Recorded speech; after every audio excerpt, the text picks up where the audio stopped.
So, this week I'm in Singapore, which is where I began my career in about 1994.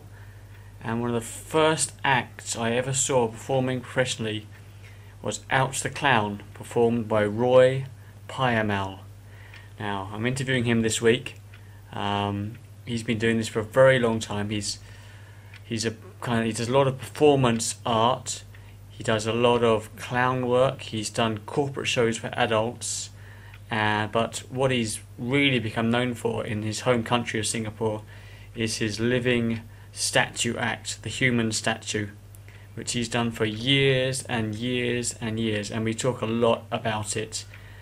He's sort of an enigmatic, shaman-like, symbolic, shamanistic figure in the entertainment scene in Singapore. So many people have seen him without knowing who he is. He's often in newspapers. Whenever someone does an article about buskers, he's the guy that they will go, oh yes, we'll have to track him down and find him. He doesn't really have a huge interest in websites or YouTube or videos. I tried to find a video of Ouch the Clown on YouTube. There was nothing. Maybe I'll put one up myself. I have some video of him as Ouch the Clown.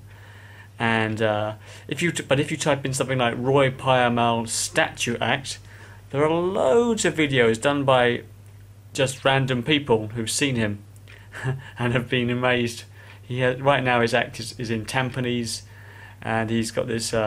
It's sort of an installation piece rather than just a statue act. He's standing up high with lights and music and all kinds of stuff. So go and have a look on YouTube, Roy Payamal Statue Act. Also, his corporate show was called Cyber Freak. Now, I did find one video on YouTube, so if you type in Roy Payamal Cyber Freak, you'll get that. As normal, all the spellings will be on the description to this episode on my website. And we're going to talk now to Roy, talking about busking, his statue act. We talk about fire juggling. Let's go and talk to Roy. Briefly, say there's somebody around the planet who hasn't heard about you. What would you say when someone asks you what is your job? I'll keep it simple. So I'll just say that I'm a busker. I'm Okay. a street busker, and I work as a statue. Yeah. Where I paint my body in silver, and I try to vary it in a way it is not like just keeping still. Okay. But I like to. I used to do that still thing a lot. Okay. But I think it's it doesn't work that much anymore because I think you're right. First time it happened in Singapore, people had no idea whether it was a real person or whether it was a statue. Yeah. That's So right. people were really curious, even if you didn't have makeup on. Yeah. And you were obviously a real person. If you didn't move, they weren't sure. Yeah. But I guess after a year or two, even after a couple of years, people knew that it's a real person. They know it's a real person, so they're not gonna look. It's. I think although we are entertainers, you need some form of a gimmick as well. Yeah. So on first hand, when they watch the show, when you're just keeping still, they're not actually watching your show for entertainment purpose, but curiosity. Yes. Is this a real person, or That was the first Yeah. reaction back in about 1998 in Singapore. Yeah, right now I use a lot of music for Okay. my show. Originally I started, I was using a lot of new age kind of music, but Yeah. now I'll just use any pop song that comes Yeah. along. Or I actually use a lot of rock and heavy metal music Yeah. for my show, and in the past it was like new age music where I just keep still and concentrate on the music, Yeah. like a Mike Oldfield kind of thing, where it really makes you feel really like you're not moving and the effect is there. But now Yes. I'm using a lot of Bon Jovi, Guns N' Roses kind of stuff, and Okay. and I move a lot. Yeah, I actually carry a guitar with me, you know, Okay. but it's not a real guitar. I get to imagine that I'm like a rock star there, Yeah. with a guitar and start playing it, you know. Yeah. It's Awesome. like playing air guitar or something, and Yeah. and that I just want to give people that vibes, that energy, you know, Yeah. that energy of music, and I do a lot of movement and dance Yeah. and mime kind of thing, and all done in a very small, like a tooth, I'm on just a little small, standing on a small box, doing my movement and Okay. dance on it. So you're on a box. You've got music. Yeah. So how portable is this? Quite portable. Not really. It's Not actually really? it's actually quite elaborate. Yeah, Okay. there's lightings and all that. Yeah. Really? Yeah. So Can anybody see this online? Are there any videos or photos? there could be. There could be, but there not- could not be. by you. I don't really bother about what's going on the Sure. YouTube. If you type Roy Payamal, you probably can find some stuff that Roy plays Payamal inside. Singapore Yeah. statue. You might find it. Yeah. I'm sure you can find some stuff. Cool. What's that? Website. Oh Yeah. yeah, I have a website. I There just you go. realized I have a website. Oh, you yeah. just realised? Yeah, You my didn't know. girlfriend. I You didn't just- know. My you just girlfriend woke up told me. and there was one. What is your website? You don't know, do you? RoyRocketstar.net. My girlfriend just told me it's royrocketstar.net. Yeah. RoyRocketstar.net. Yeah. Okay, so we can check you out there. Yeah. All right. What kind of sound system do you take, music-wise? I'm using a Bose Sound Dock 10 Okay. as well as a Zeppelin. Yeah. Okay. Mm. Yeah. So the Bose gives a really good bass and all that, Okay. and I can create really good. You know, you can really feel. Although it's outdoor, it's hard Yeah. to create a good sound. But Yeah. sometimes I can create really good, very powerful a bass sound, Yeah. depending on where you put your equipment and all that. Yeah, I And- like the whole place. It's just, you know, as a busker, you wanna surprise people, because sometimes people do not expect Yeah. so much power coming Yeah. out from a small show, and so that's to me that's the whole idea. Yeah. Yeah. And you used to do it in Orchard Road. You were very famous, like about 10, 15 years ago, for performing near Lido Cinema. Yeah, that's right. But now you perform in I'm Tampines. moving. I'll move to Tampines now. How come the change? Yeah, a good question. My licensing at the moment do not allow me to perform in Orchard. Okay, so anymore. just a licensing. It's just a licensing. Yeah. I was quite disappointed at the beginning. I was quite disappointed. Like, you know, Yeah.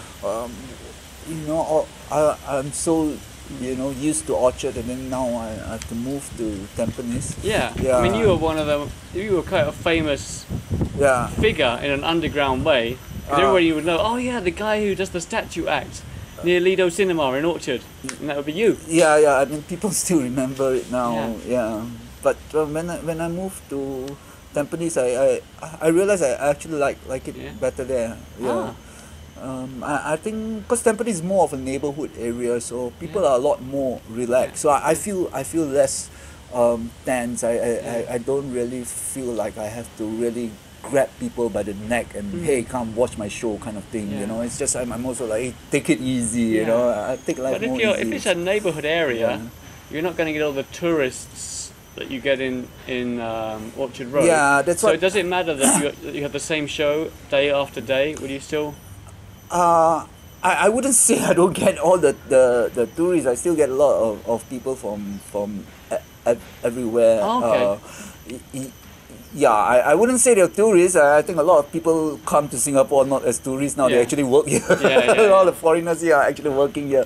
So what I meant is, if yeah. you're performing in Tampines, and you're there, how many days a week do you perform? Okay, I understand where you're coming from. In Tampines it's different because you don't get new audience. It's not like Exactly. in Orchard you get Yeah, new audience, that's what I'm tourists saying. visiting and all that. So the difference is that you have to be if you want to buzz in the same spot all the time. You just have to be more creative. You can't change your area, but you have to change your show all the time. So Right. every 3 months or so, my show is always Okay, changing. And you have to change. If not, they're not gonna watch Okay, your that's show a good anymore. thing to talk about then. So you do change your shows A lot, changing and all your the time. career has changed quite a lot. Because when I first met you, you were the first person I knew performing full time as an entertainer in Singapore. I came to Singapore in 1994, and there was a foreigner called Kevin the Clown who did a mime and balloon show, Yeah. and there was you. That's all I knew. And I don't think I'm the first so- full-time No, but- entertainer in Singapore. and- maybe for what I'm doing, maybe. Yeah, and that I would say time, not many people doing it. I mean, like circus stuff. Yeah. Not many people and at doing that time it. you were doing a stage show called Ouch the Clown. Yeah, I was doing a stage show All called right. Ouch the Clown. So let's go right back to the beginning. Right back to the beginning. Your mother is Chinese, Yeah, and your mum is father Chinese. My father Indian. is Indian. That's right. Okay, so that's quite an unusual, still quite an unusual combination in Singapore. Oh, it's getting very common these It's getting days. more common now, yeah. So what was it like growing up? Did you feel different to the other kids? Yeah, of course. Very. I don't like to feel different. Right. I would always like to be like everybody else. Yeah. I think I'm still very different because I look different. Yeah. Yeah. So people can't figure out what I Yeah, am. people will look at Yeah. you. Normally you can look at someone in Singapore, Chinese, Yeah. Indian, Malay, Yeah. and they'll look at you and they'll go, what are you? What Yeah. are you? Yeah. And they can be kind of racist, can't they? There is racism. No, So- it's not. No, It's you're not. okay. It's not racist. Just because confusion. I can. It's confusing, but it's not. It's definitely not racist. I mean, I speak Chinese, and Yeah. I don't get any. A lot of Chinese people here, they may speak among themselves, not knowing that I can understand them, but they're not going to say anything racist. So you have a superpower. I don't have a problem with that here. Yeah, but I always. Has that ever been useful? Someone's chatting away in Chinese. Oh, that guy! Oh, I don't understand that one. And you can hear what he's saying. No, I used to think that way, but they don't say anything nasty No. because of your race here. Okay, They don't do that stuff here. Yeah, but always it's hard because you do not know where you belong to, and they do not know where you're from and all that. And it's strange because as an entertainer, you wanna be different from everybody else, you Yeah, know. yeah. But at the same time, you just want a normal. When you're not working, you want people to treat you normally, not as an entertainer, just as every that struggle in life to want people to know that although you're the busker, when you're not busking, you're just like everybody else. So what were you like in school? Were you like everybody else, or were you already wanting to be some sort of performer? In school? Yeah. Yeah. Of course, I never did well in school, so it's good when I get on stage. When So you're young, you want to be popular as well, and all that. It's the only chance I can get people to know what I'm doing. So yeah. were you performing in school already? I was performing a little bit in school, but usually it's just once a year. And what was it? Acting in a school play or? No. Usually doing my circus stuff. I was already doing all this circus stuff. You were already doing circus stuff. Yeah. How old were you then? I mean, I think when I was about 15 years old, I already got a professional act, doing all my juggling and stuff. Yeah. So where did that come from? Because there's not many jugglers in Singapore. There wasn't a juggling club. Yeah. That's the whole idea. Because I just wanted to do things that nobody else does. So I try to do things that at least nobody does in Singapore, nobody in the world does.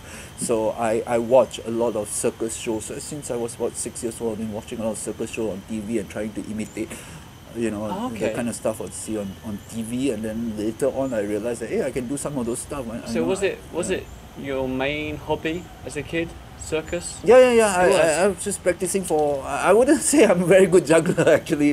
These days you get a lot of kids really good at juggling. They can pick up. People can pick things up so fast nowadays, but for us during my time it was just you don't have access to equipment. There was no internet, there was no YouTube. So what could you saw it on TV for 5 minutes? Yeah. Or you could get a book from the library Yeah, that Yeah, kind of, that was about it. mostly from TV. You just Yeah. learn whatever you want from TV, and So yeah. you taught yourself to juggle. I taught myself. To Nobody taught. How did you learn the three ball cascade? How did you learn that? It started with two Yeah. fruits, two plastic fruits. I remember it was drizzling, and outside in my garden there was quite some slippers all over the place, and Yeah. flip flops, right? These slippers Yeah. or flip flops. Yeah. So I was just throwing the slippers up in the air with two hands. Yeah. Two hands in. And then I don't know why I do it. It was kind of like abstract. Were there I just any- feel like throwing slippers up in the air. Yeah. Were there any influences? Your parents interested at all in that sort of stuff? Not really. Although my father was a magician. Oh, there you go. I'm not a professional magician. But your father was a magician. My father was an accountant, but he does shows for I used to follow him to India, and he does it for family members and all Oh, that. I mean, he's wow. got quite a good act, but but the thing is that I started juggling even before my father started doing magic, so maybe Okay. I influenced my dad. And you went to that? Yeah. Oh wow. Yeah. So let me get this right. So you were interested in circus from quite a young age. Yeah. You teach yourself how to juggle. At school, you want to performing was a way of doing a show, was a way of being accepted. Making people like you. Is that right? I think I was quite an awkward person in school and Yeah. all that. So of course performing helps people to like me and all Yeah. that. That was when I was young. I don't think I'm like that anymore. I don't need to make friends and say, hey, you have to watch my show to know who I am. Yeah. I don't need that kind of Okay. thing. I rather people just know me as myself than an Okay. entertainer. But So- yes, when I was young, it's like, I have to show people who I am. I can Okay. do this, I can do that. So this is looking almost like this is like the first stage of your career. You're in school, and you can kind of show off and make friends by doing some juggling and some circus. I don't really do it so much among friends. I'm usually on the stage, Maybe Even at school? Even at school, maybe it's like only the year-end school concert I Oh, can I get to see. perform. You went to school concert, get a chance to Yeah, perform. sometimes I do a little bit of that, among friends, but not Okay, so so much. do you- I'm more a person during those days. I'm not so much of an impromptu performer. I'm more preparing myself to perform Honestly. on the stage. So there were chances to perform on stage in school.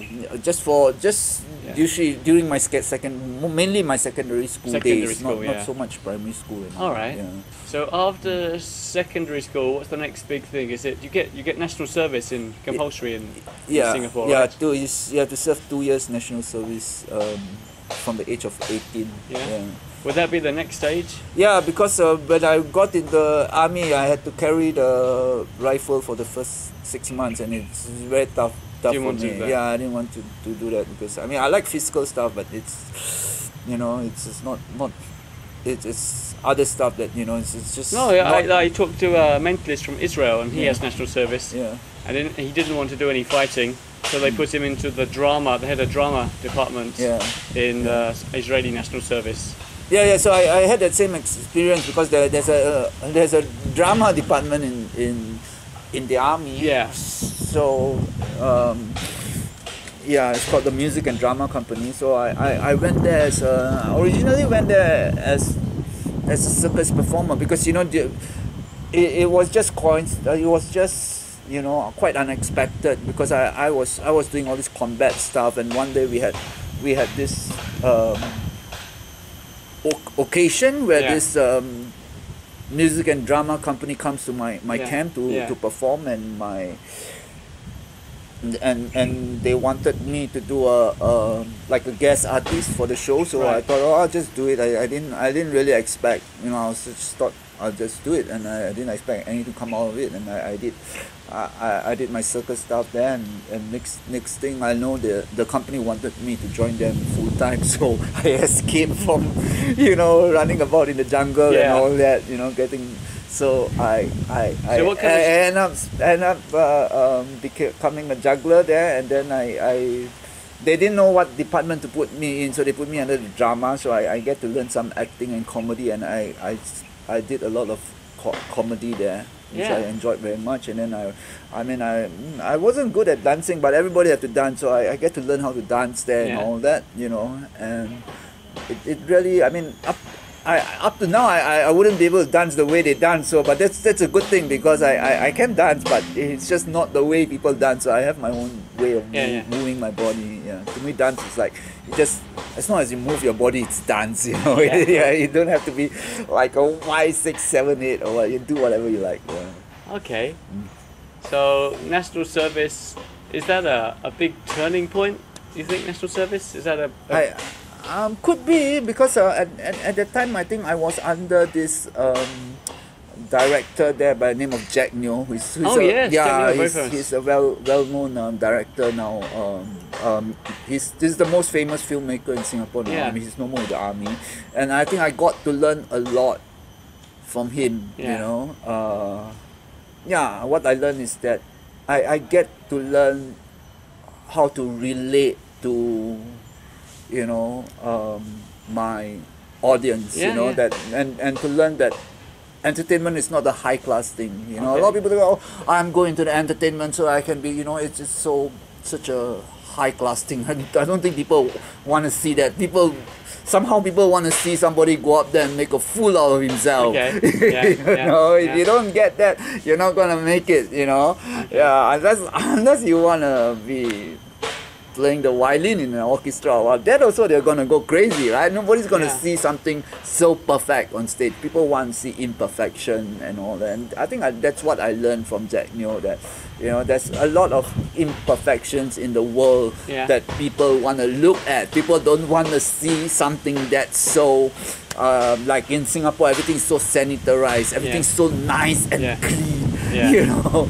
But you need a bit of some madness in it that people want, you know. I mean, if you were to go to see a doctor and the guy looked like somebody crazy, you're not really gonna get out of the clinic, right? So if you meet an entertainer, you want to see somebody crazy. So did you ever think you were gonna do a normal, sanitized, serious career, working in an office?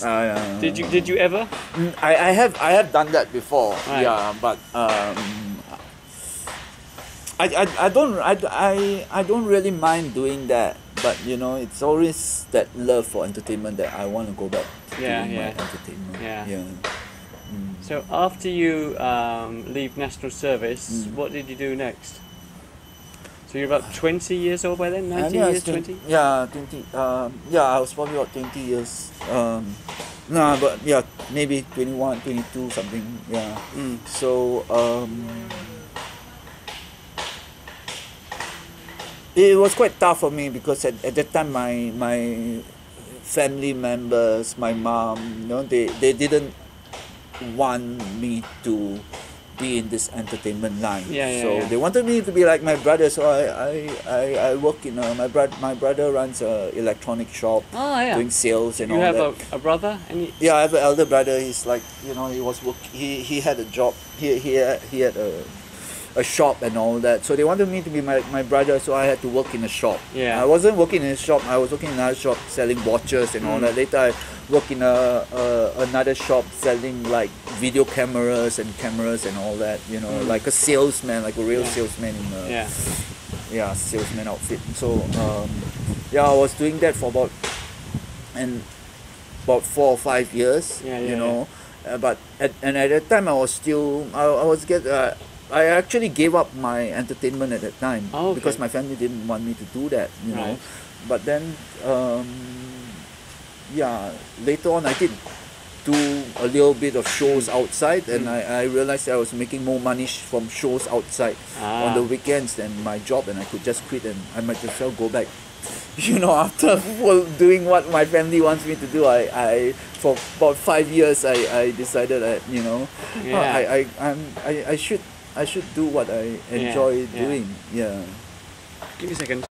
Okay, so you're working in a shop, is that right? I was working in a shop. But you're also starting to get bookings for shows at the weekends.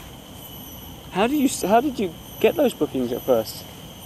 Did someone see you? or did you search for somebody to hire you? No, I think I was at that time. I mean, I was very interested in children's theatre. So there was this children's theatre group called Act 3. Okay. And so I was doing a lot of shows for them. Usually dressed up like a, you go in the teddy bear costume. I remember Act 3, yeah, I shake remember hands Act with 3. people, Yeah, give out yeah. balloons. So I started doing that kind of stuff. And yeah. how did you know about Act 3? How do you know? Before that, I used to perform on the same stage as them. Yeah. In the army? Not in the army. Yeah. Yeah, during my army days, but it's not the army engagement. It's outside engagement. Right. Like a family day thing. Right. Yeah. Yeah. I remember there was a Disneyland festival here, so I was performing there, and they were performing on the same stage. So that's how I got to know them. Yeah. Okay, so the army stuff would do shows in Disneyland and. No, the army stuff don't do that, but I do it on my own. Okay. On my free time. Yeah. You were searching out for places to do shows.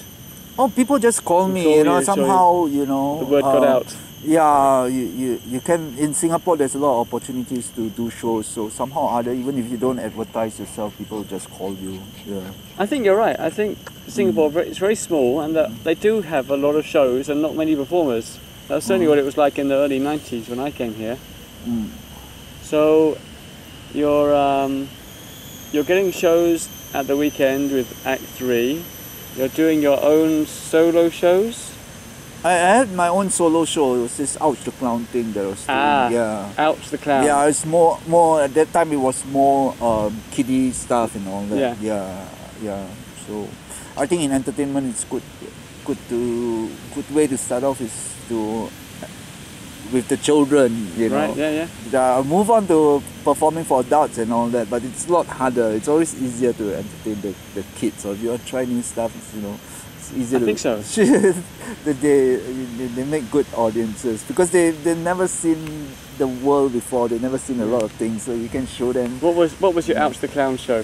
Can you describe it? Well, it's a lot of I do juggling and chair balancing. Yeah. Balancing chairs on your chin. Yeah, balancing chair on the chin. I go inside this balloon and all that. But because it's a clown show, I make sure I have to drop the clubs and all that. And it makes it easy, If it's a clown show, you can make mistakes. You're supposed to make mistakes. If the show is too perfect, your juggling is too perfect. That doesn't make you a clown. You have to find some way to, drop things or fall down and all that. Yeah. That looks stupid. Yeah. Yeah. It's not easy. You got to learn how to look stupid. Yeah. It's easy now. And you're getting bookings for family days, and the event companies are starting to call you.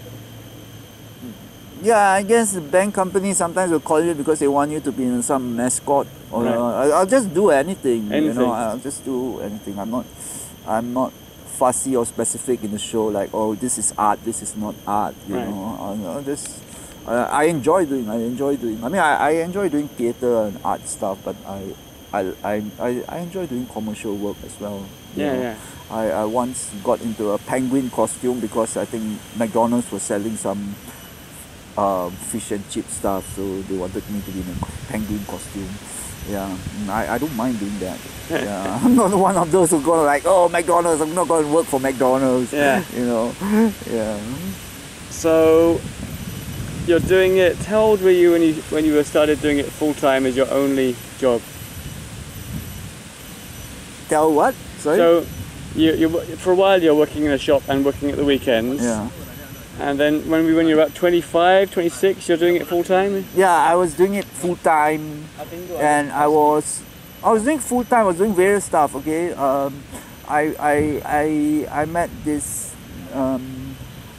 American performer who does lots of crazy stuff, and mainly in the street. He was busking in the street. So do you remember the name? Huckleberry. I was working with Huckleberry. Huckleberry. He plays the banjo, he juggles and he dances, and he looks a little bit like one of those Hare Krishna people.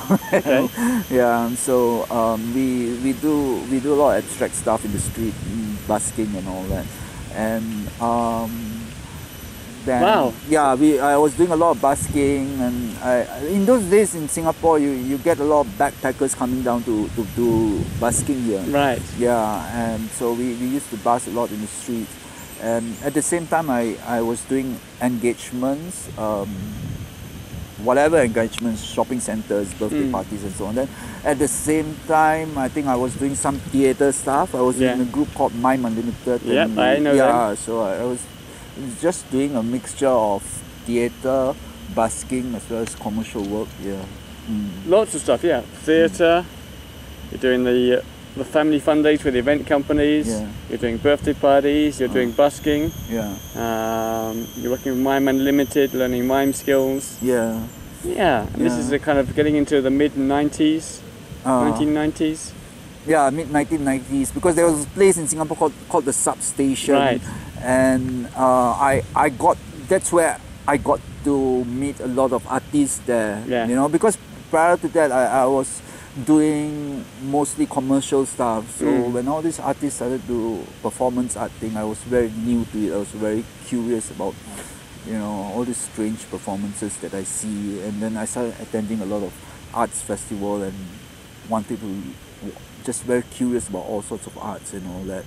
Yeah, and I started doing my own art stuff and all that. Yeah, mostly performance art stuff at the same time. Yeah, so I do a mixture of that. I do, like, I can do like very serious stuff, and I can do like really very funny stuff. So I just work. Do you have a favorite performance? A favorite area? A favorite. Okay, for example, do you prefer birthday parties? Do you prefer busking? Do you prefer corporate shows? Do you have a favourite? It depends on the time of my career. I mean, I'm not very young. You're a legend. I'm already 51 You're years legendary. old. Yeah. So it's just I just go through the various stages, you know, because I mean originally it was a clown show. And then there was this dinner and dance for adults, you know, corporate shows. And I insisted that I want to do my clown show, that adults can watch clown shows. So clowns is not just for children, but they couldn't accept that.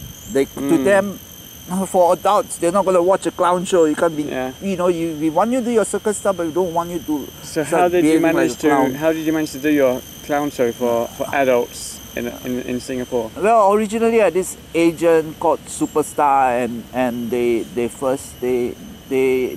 asked me whether I could just paint myself silver, act like a robot, and do my juggling for a certain event. Cyber Freak. Yeah, Cyber Freak. So I remember that. Yeah, I never thought much about it. I said, oh, okay, I'll just do anything they tell me to. So I just paint myself silver. So it's not really a comedy, because you're gonna go there and act like a robot, juggling and all that. And from there, they liked the show, and so I started adding things to it. I became a robot on a pair of stilts. Yes. You know, like a silver pair of stilts. So there's this robotic guy on silver stilts, and I had to get big juggling clubs that's painted. I painted it silver. Yeah, and then I added fire into it. Yeah, because the kiddie shows I don't do fire, so here I can do my fire stuff. Like I go into doing dangerous stuff. Yeah, things that looks either dangerous to me, or dangerous to the audience, or dangerous to the building. You know, I like to do shows where it looks like I'm going to blow up the whole building. Singapore was strangely quite relaxed about fire juggling indoors in the 1990s, because I was there, and I remember they'd say, "Oh, you're doing fire juggling, is it okay?" And I go, "Yeah, it's okay." And nowadays I try to do fire juggling anywhere. They say, "No, you can't do it. You can't do it." Yeah, I that's one reason why I stopped doing my Cyber Freak show, because I think the fire part of it is, you know, it's very important. Any tips if there's anybody listening to do fire indoors? Indoors, I don't think. I mean, if you want to do a small, I used to do very dangerous fire eating with very big fire. I try to force into my mouth and all that. Yeah, even get my mouth burned and all that. Yeah, and I used to blow big fires and all that. I'll of course I'll look up look at my surrounding first and see if there's any decoration there Right. that might catch fire. Then I would just purposely aim my fire close to that those things, close to the curtain as possible, so that it looks like, oh, this is gonna look like dangerous and we're all Okay. gonna die here. Yeah, so I would put people down on the ground and juggle fire on top of that. Like get the CEO of the company, put him down on the ground. The Juggle. CEO, Yeah. juggle fire over the CEO. Yeah, before the show they'll say, oh, whatever you do, don't bring the CEO up, And then okay? you bring him up. Okay, no, sometimes I don't bring up. I say, well, okay, whatever, I just need somebody up on stage here, except the CEO. And guess what? The CEO comes up. Oh. And I realized that, oh, why is the CEO came up? I go to my agent, I didn't ask him to come, he came up himself. He's drunk. Okay, he's drunk. So, okay, put the drunk man on the floor, juggle fire on top of him. Yeah. Anything ever go wrong? Small mistakes? No, it's quite. I think small mistakes. Sometimes the fire do drop on them, but I think fire is quite safe. If fire touches your body for a few seconds, it's not going to burn a hole in No, shirt. it's true. I found the worst thing about the fire was just the way the clubs would get so black and dirty. And the black dirt would get on my hands. Then anything I touched, I'd make dirty. That was the problem for me, trying to keep my props clean. You put the fire clubs back into your box afterwards, and if you're not careful, everything in your box is black. Yeah. That was my problem with the fire. I don't know. I never thought. I had an assistant who set fire to Suntec City right after it was built. I was doing fire juggling, and I'm ready to and my assistant was going to bring the fire juggling on, the fire clubs. And they never came on stage. So what's he doing? So I just juggled my plastic clubs. I went off stage and I said, where are the fire clubs? And the corridor outside all covered with smoke, the carpet on fire. Fire is quite funny sometimes. He lit it too early. And the organizer said, no, you can't do the fire here. And so he tried to put the fire out, and he wrapped it up with a cloth, and the cloth had caught fire, and then the cloth had gone on the floor, and the floor had got dirty. That wasn't good. Yeah, talking about that, my favorite performer of all time, Ray Walls. Check this guy out, Ray Walls. He How do works you for spell? I think it's R-A-Y, Ray Walls should be W-A-L, so Okay. W-A-L-S before. Yes. I think it's best. He works for Cirque du Soleil, Okay. in Las Vegas. I've seen him performing in Singapore before. Like he did a one-man show. It's the best fighter before. It's scary, man. I wouldn't do the stuff he does. I mean, I wish I could do some of the stuff he does, but Okay. but it's scary. He's an old man. He just puts his life in danger at every show. Okay, Very so we'll check him dangerous. out, Ray Walls. Ray Walls, check him out, man. This guy is mad. Yeah. And yeah, I remember your career. Yeah, some years you mainly seem to do busking and street performing. Another year you'd be back doing Ouch the Clown, and then another year you'd give up Ouch the Clown and you'd be doing Cyber Freak. Yeah. Then another year you'd give up Cyber Freak and you'd be back to doing street performing. Yeah, now I'm just doing street performing Yeah. full time. I still get a little bit of engagement outside, but I try not to. And then Try not to.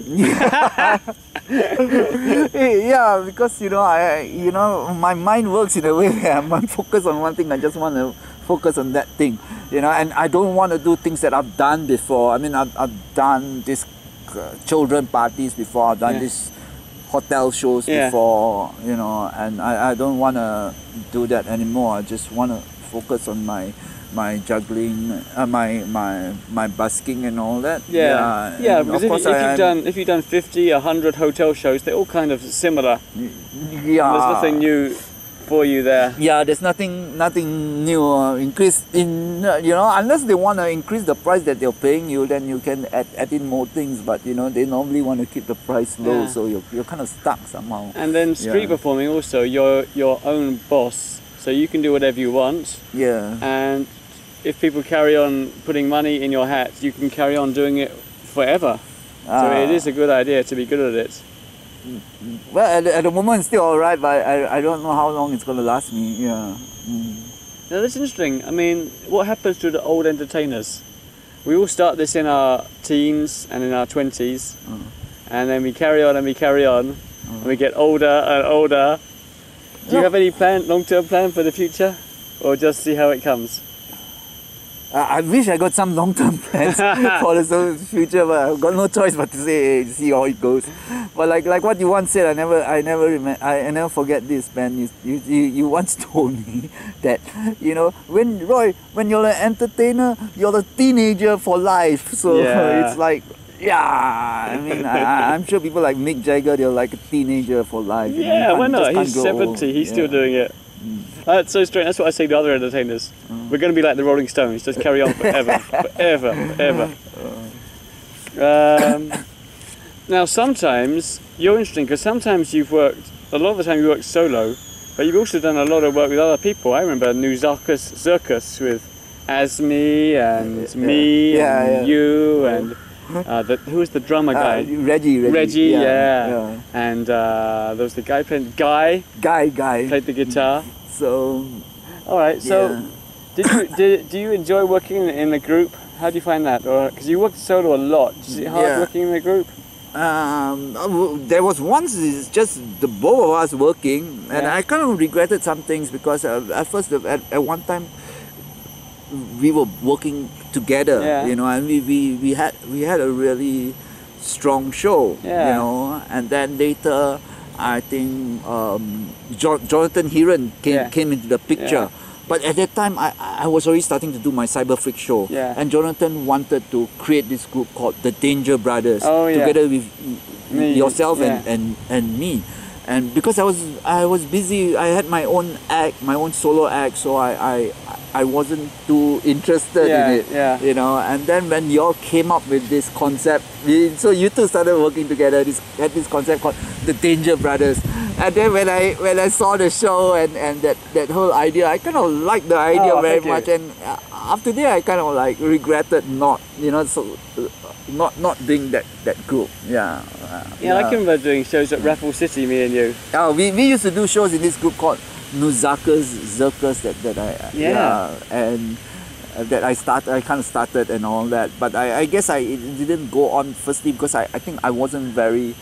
I mean, I'm an entertainer, but if you ask me to organize a group and all that, it wasn't easy. And the toughest thing was we had three musicians, a banjo player, electric guitarist, and a djembe and didgeridoo player. So it's quite, and because they were musicians and we were circus performers, I didn't realize at that time that I didn't know anything about music. So it was very hard to tell musicians what to do or what I like and what I didn't like, and just allow them to do whatever they want. You know, I think right now if I were to be a musician, I'll know a lot more about music than those days. And at that time, you know, it's if you just allow musicians to do what they like, they won't really know what circus people like, and they just play their own stuff, and you're like, oh, it should be okay because he's a musician, he knows. So I think that was one problem I had, getting the whole act together. But we didn't last for very long, but we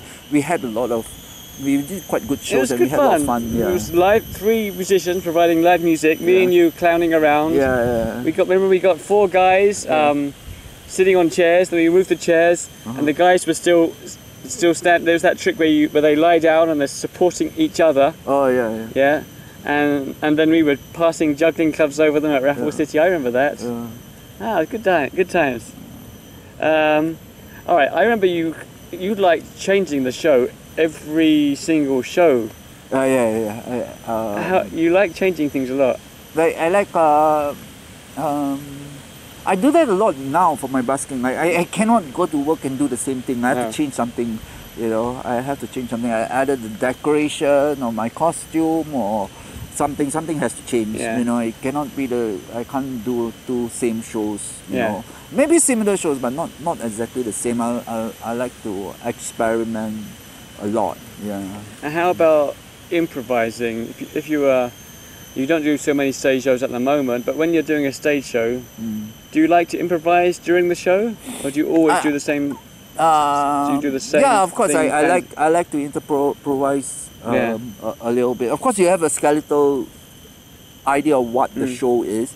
Then you can in between improvise a little, but I don't think I I wish I could improvise a lot more, but I think you improvised a lot. Oh, do I? Yeah. You still, it's like so many years ago, you still remember what I do. I can't even remember those days. So your stage show, did you have music in your stage show? Yeah, I did have music. So how did you handle that? Because these stage shows, you know, if someone's listening, we don't have a sound check, we don't have a mic check. We just turn up at the event. There'll be an MC on stage. There'll be a sound guy next to the stage. Yeah.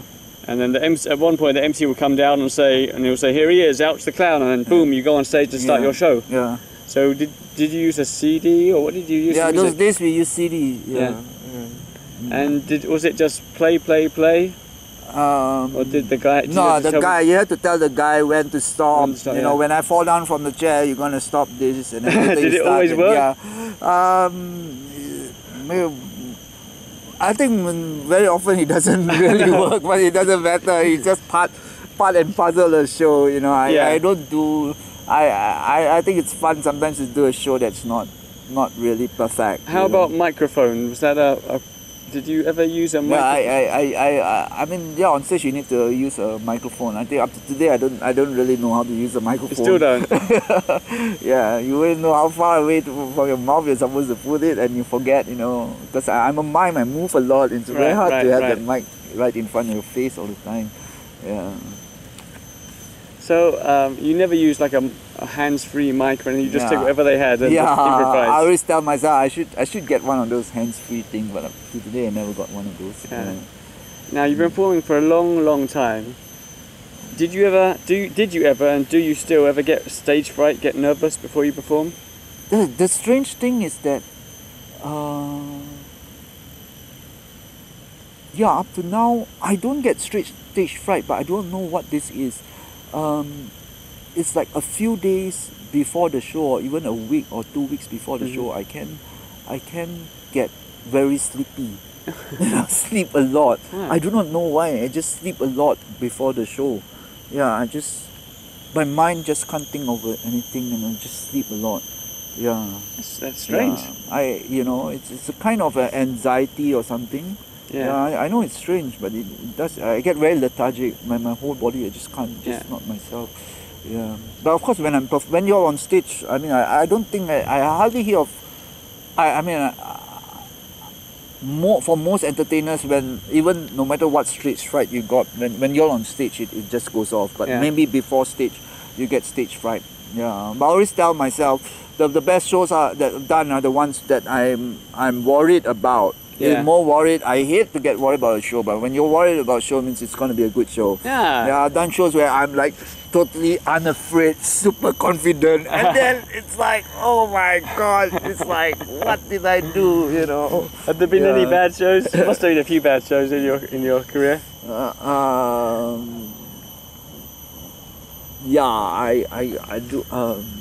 I had this experience in Malaysia recently, performing for talent competition. Okay. And I talked to all the entertainers, and everybody was saying that they're very nervous. And you know, this talent competition, they have the judges there and all that. And it's like, I'm nervous, and I'm admitting these guys, like, they're really great performers, you know.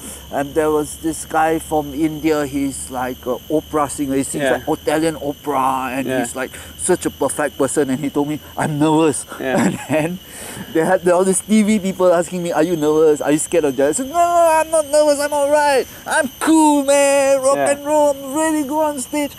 And I was so confident. I went up there, the judges started asking me questions, and I was very confident. I was making fun of the judges and all that. They weren't too happy about it, and I got kicked out of the competition. And and it's like, I've never been so confident before in my life. You know, I was such a happy person. I go there and I meet these people. Did they get to see your act? They got to see my act. What act were you doing for them? I went inside a balloon. Oh, that act, yeah. The act where you go inside the giant balloon. Yeah. So. And they didn't like it. They didn't like it at all. They said things like, "Did you know that this is a talent show?" I was like. No, they do that. They do that. So that's Roy Payamal, If you want to check him out, his website is royrocketstar.net. royrocketstar.net. If you want to check me out, my website is www.thebigbenshow.com, which is incidentally where you can find all the old episodes of this podcast. And now, well, I thought I couldn't really not talk to Roy and not really go into his statue act, which is what he's done non-stop for the last decade and a half. Unfortunately, this was over a very, very bad phone line, so you can't hear it very well. The audio is pretty terrible. So I'll do another one with him next time I'm back in Singapore. But basically, we're talking about his statue act, and we're talking about having done it for a long time, years and years, in the same spot, and how it's changed. At first people thought he was a real statue, but nowadays they know that he's a human being, and he's a lot more movement and interaction in his show. We talk about how you can just do it. If you want to try the statue act, you can just try it. There's no special training required. We talk about the difficulties of people disturbing you. There are advantages and there are disadvantages to people disturbing you. It can help you focus. We talk about the importance of a location. It's especially good, according to Roy, if you can do your statue act somewhere where they haven't seen a statue act before. We talk about how the first statue acts he saw he thought was somewhat boring. They would stay still until someone gave them some money, and then they'd bow, and they'd just repeat that again and again and again. And how first of all he thought he wouldn't do any bowing, he'd just stay completely still, not moving at all. And how over the years people's reactions have changed, and how he's had to keep on changing with the trends. And now he does move a fair amount in his statue act. We talk about breathing and stopping your eyes from reacting to sudden shocks. For him, his breathing is he tries to breathe out to the sides of his chest rather than breathing frontwards, and that will disguise the fact that his diaphragm's moving at all. And well, he changes his act to reflect. We talk about changing your act to reflect the seasons. His statue act at Christmas time will have Christmas effects. His statue act might reflect the current news or something that's happening in the media. And we also talk about the best makeup to use. Now, as I say, the audio is very, very bad here, so do bear with me. There's some very interesting stuff. Thomas Payamal and his statue act, famous in Singapore, an institution. Here he is, Roy, talking about his statue act. All right, thank you for calling me back, Roy. No worries. Okay, so before we end up, let's talk about the living statue act, because that is something I haven't interviewed anybody about before. For somebody who hasn't seen it, this is the act where a performer just stands in the classic way, just stands absolutely still. Sometimes performers do moving. Often they're painted in silver or gold, traditionally, and they just stand absolutely still without moving. And it's an act that's popular with street performers around the world. Is that right?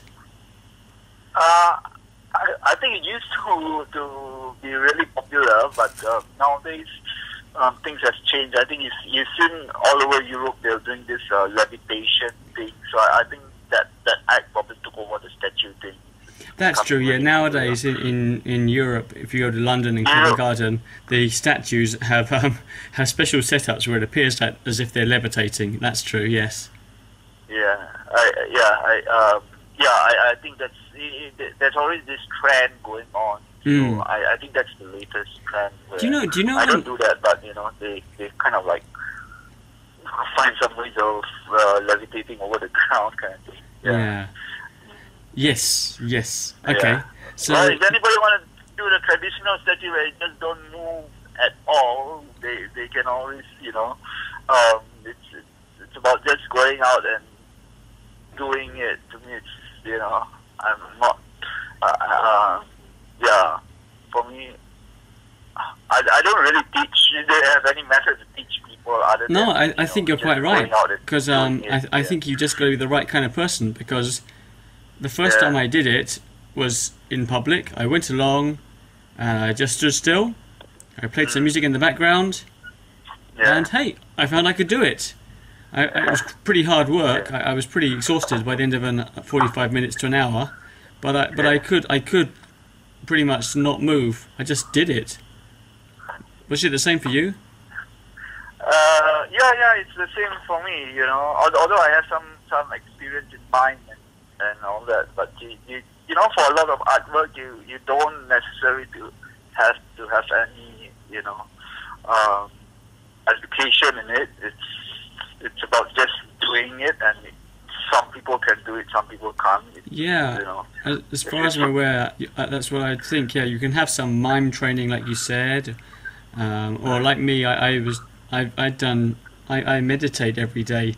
So in a way, standing still is almost a kind of meditating. So, but I don't think there's any particular skill. I just tried it and found I could do it. Yeah, sometimes it depends on the audience you have. You know, if your audience is very supportive to you, then it really encourages you to push yourself further. Yeah. What difficulties do you think someone would encounter if they try the Living Statue Act for the first time?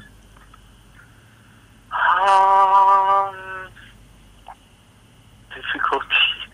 Yeah, I mean, people might start making fun of you, and you just have to control yourself, things like that. Yeah. That's true, yes. Or allow it to be part of the act. You know, sometimes when people are disturbing you, you know, as long as they're not physical, it attracts other people to watch the show. As to, you know, yeah. That's a good point. I mean, in a way, if you're doing control himself, even though he's being made fun of. Yeah, I think you're right, because if you're doing it as a busking performance, no matter what the people are doing, if they're teasing you, if they're trying to make you move, or if they're mocking you, that's pretty good, because it means you're getting attention. The worst thing is if you're doing the statue act and nobody's paying you any attention at all. Yeah, it can happen. You're standing down there. I mean, it really depends on where you choose your location. A good advice is to choose a location where they've never seen it. They haven't seen such things before. I think that's a very good point. If you go to a location where there's always a lot of statues down there, then, you know, it's like, oh, okay, another statue. You know, it's about doing what its performance is always doing. Sometimes it's not how good you are, but, you know, how different you are. So if you go to a place where they've never seen a busker before, of course they're going to be impressed, you know. Yeah. Yeah, I think you're right. The location's important. If you do it somewhere where they haven't seen this act before, then they're going to be pretty intrigued and pretty interested. Yeah. Yeah. Have you seen any bad statue acts?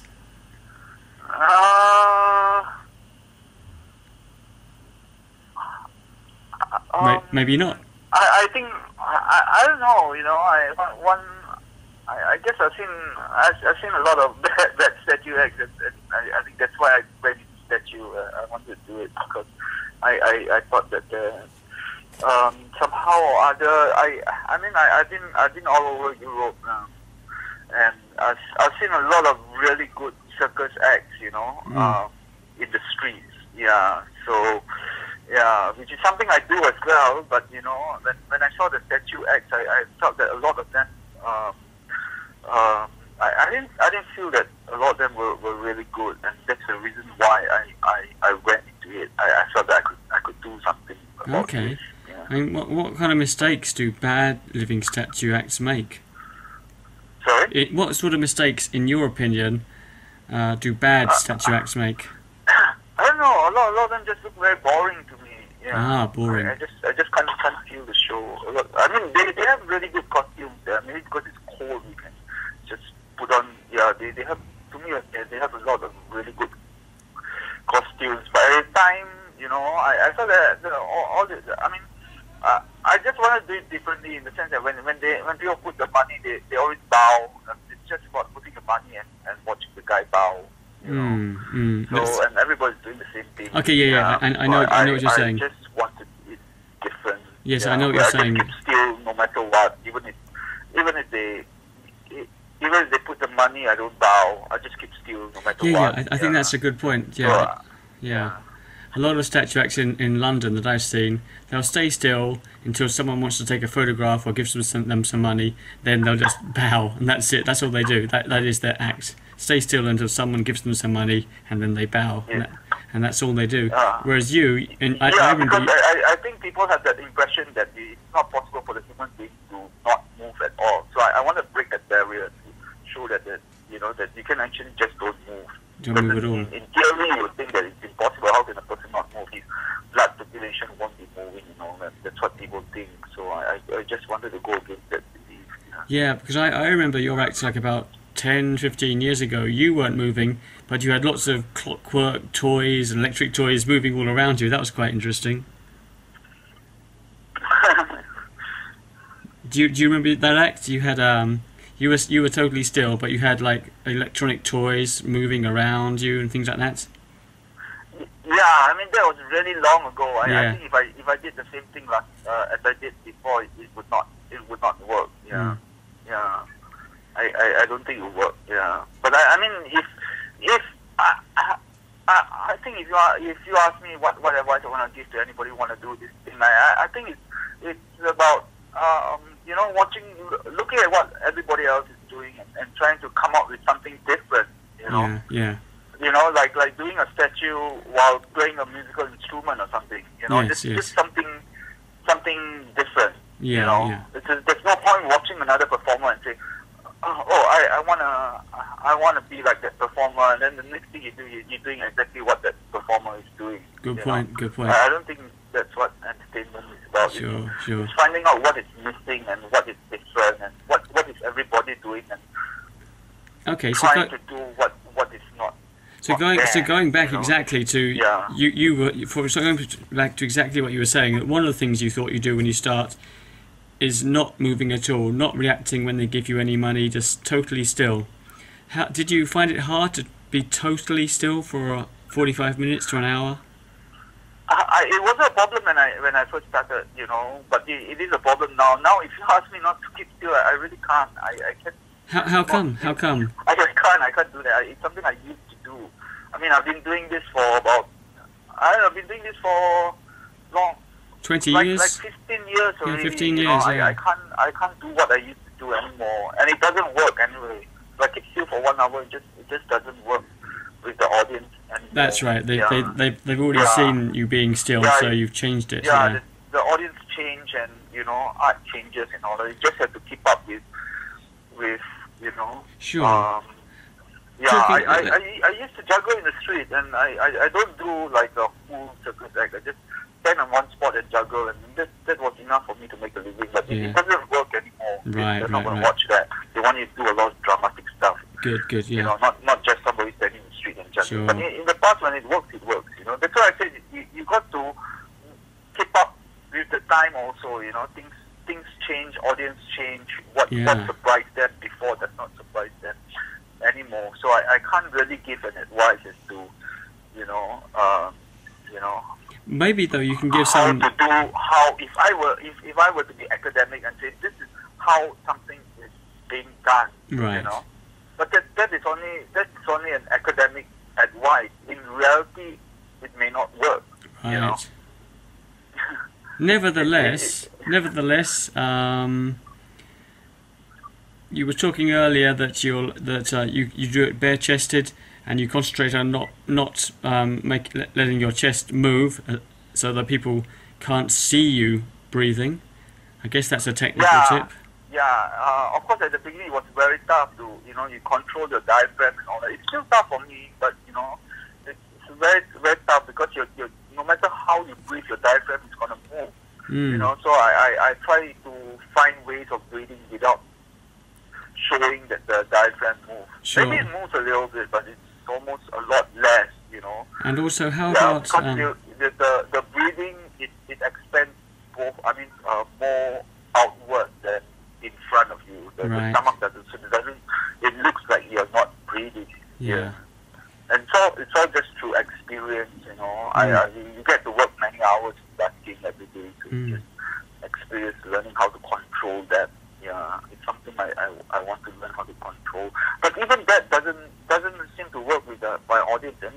know. Right. Some of the audience, if they've never seen a statue before, of course they're shocked. It's like, wow, is this real? But many people have seen this, so they'll know that this is not the, you know. They'll know it's a human being. Yeah. Yeah, this is definitely a human being pretending to be a statue. But before they were just, before people were much more surprised. Yeah. Yeah. So that's why I said that now I'm going more into dancing and mime. Just a combination of okay, you're very different. And dancing and mime and movement and so many things. Yeah.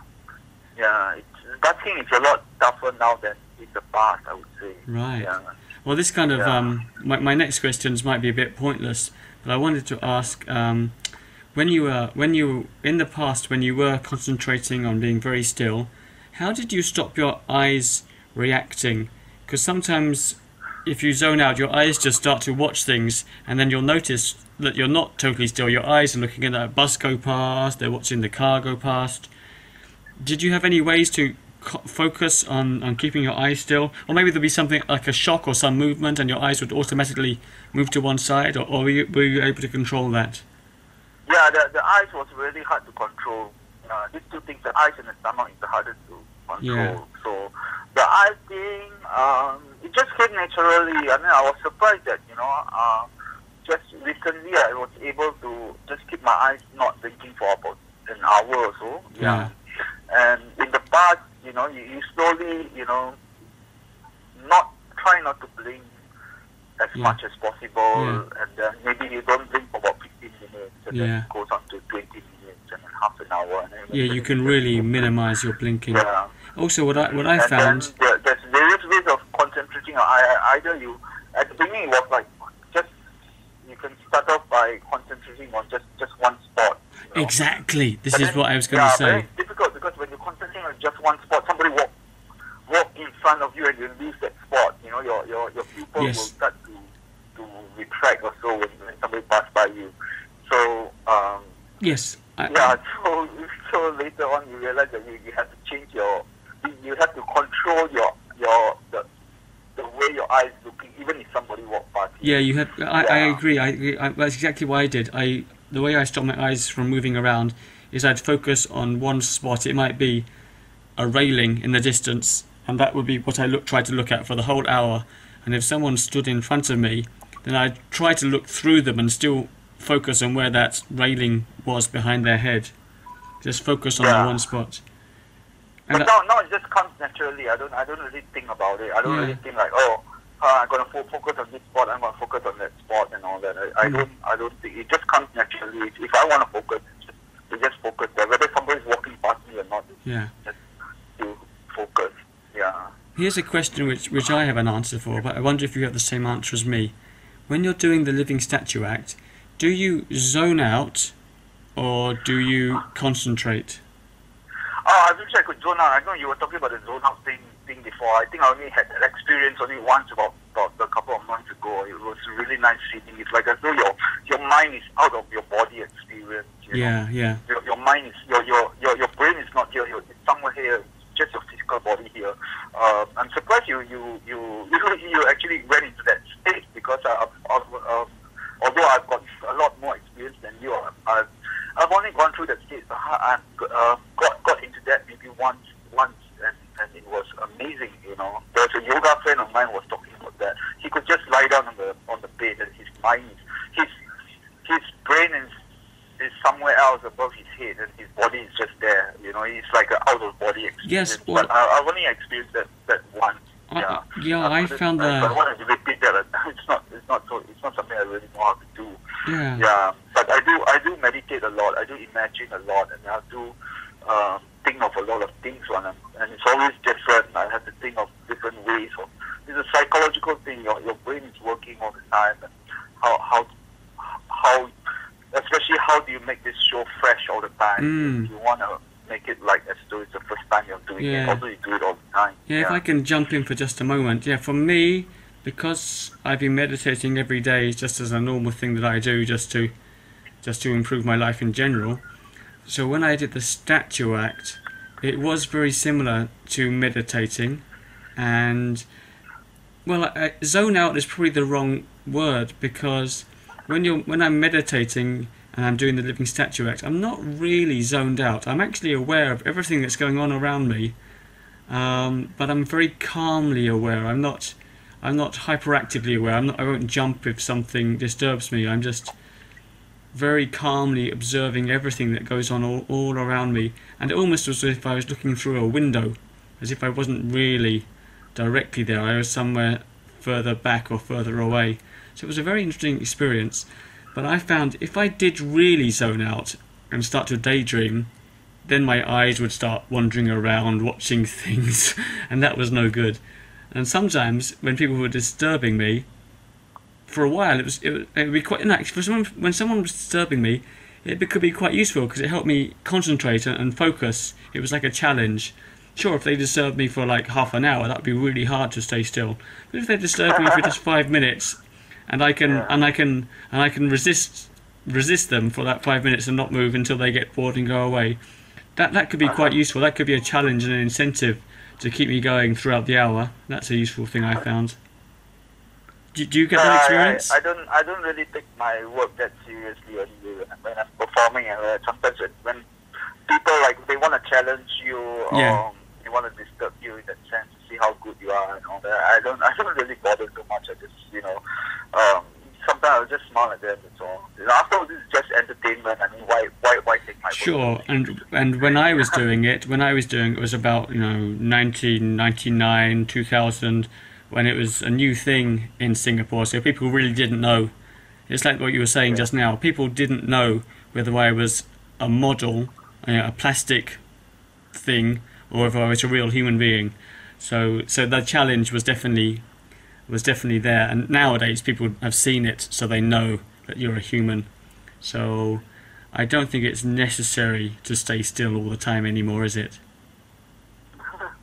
Would you agree?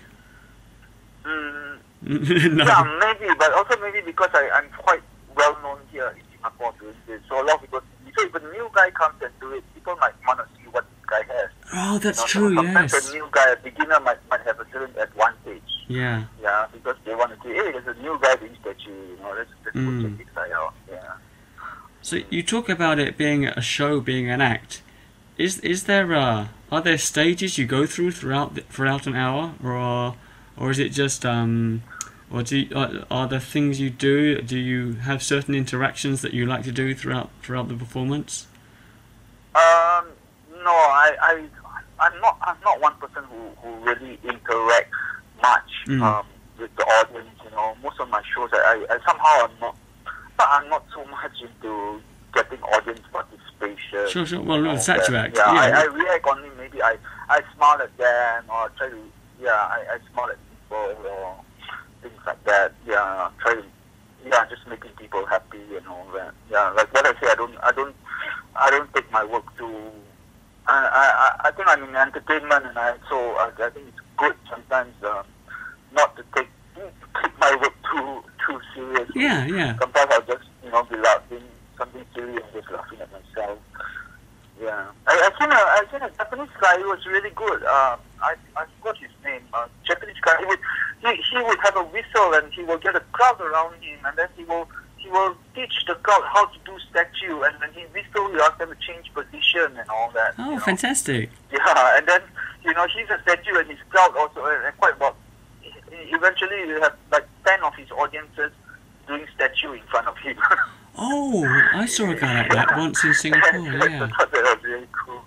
Yeah, I saw Taro, I think he goes by the name of Taro. This Japanese guy by the name of Taro. He passed in Tokyo. Yeah, I think maybe I've seen him. I saw a Japanese guy, and he was arranging people.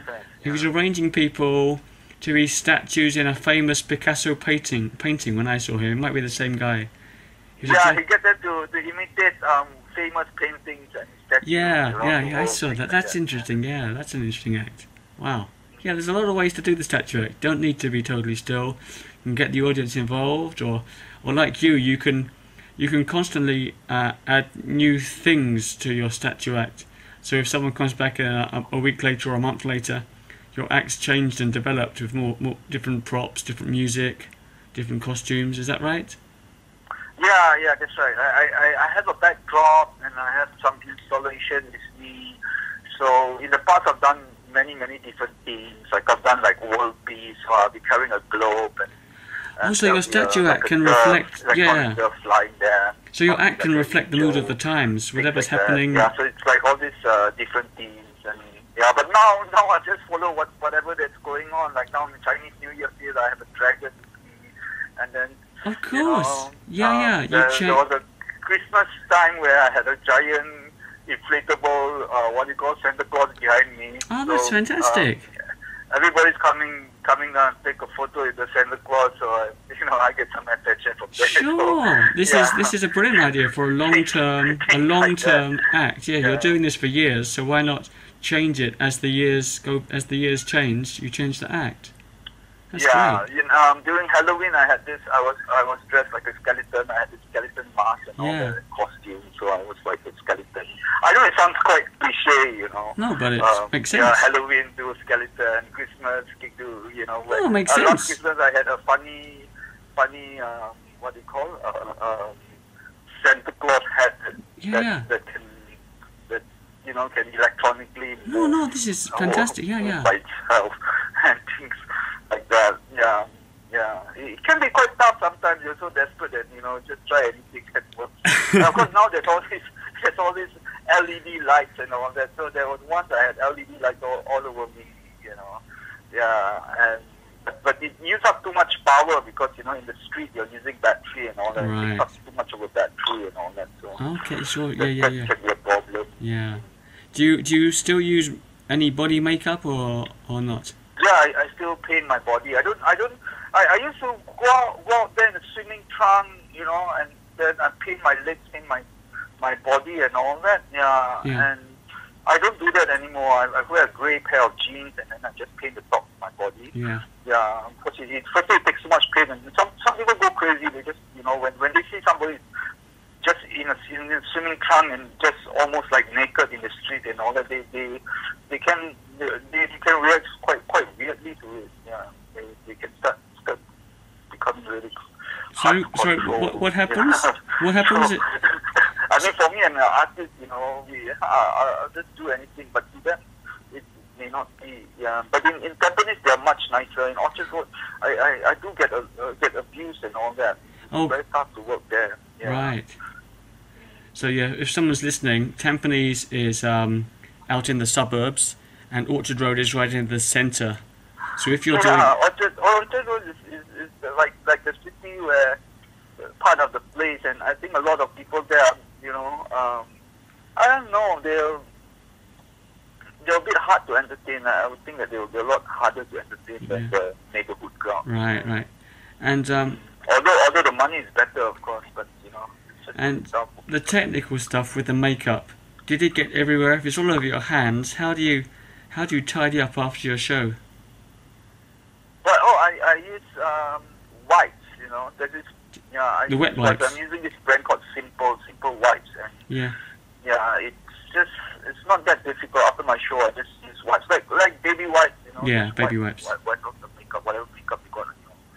I just wipe off whatever's on my face and my hands, and then I wear a shirt, go back home and take a bath. Yeah. The kind of makeup I'm using is just, it looks like paint, it's silver, it looks like paint, but it's actually just powder, so it's easily removable by soap and water. Okay. All right. What kind of makeup, does it have a brand name, your favourite makeup? The brand is, I think it's Cryolan. Cryolan. And it's a powder. It's actually powder based, it's not oil based. I think oil based, if you're just using it for your face, it's okay, but using for a whole body, that's like, it's going to be really hot. So when you say powder based, so when you say powder based, do you mean the colour that's good is only silver. I've tried their gold and all that, it's not good. Silver's the best. Good gold colour, man. This is exactly what we want to hear. Okay, Cryolan Silver, the water-based, powder-based paint, right? Makeup is the best for you. It's not water-based. I think it's alcohol-based. Alcohol-based. Okay. Okay. Interesting. Roy, this is exactly what I wanted to hear. Thank you so much for giving me a call. Yeah. Oh, thanks. Thanks, Roy. So that's Roy, and this is me, Big Ben.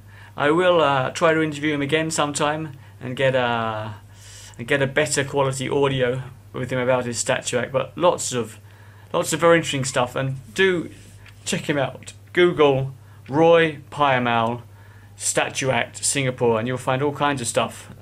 He is quite a legend in Singapore. Next week we'll be talking to John Heron, also in Singapore, so stay tuned for that one. This is Big Ben at thebigbenshow.com. Take care. Goodbye.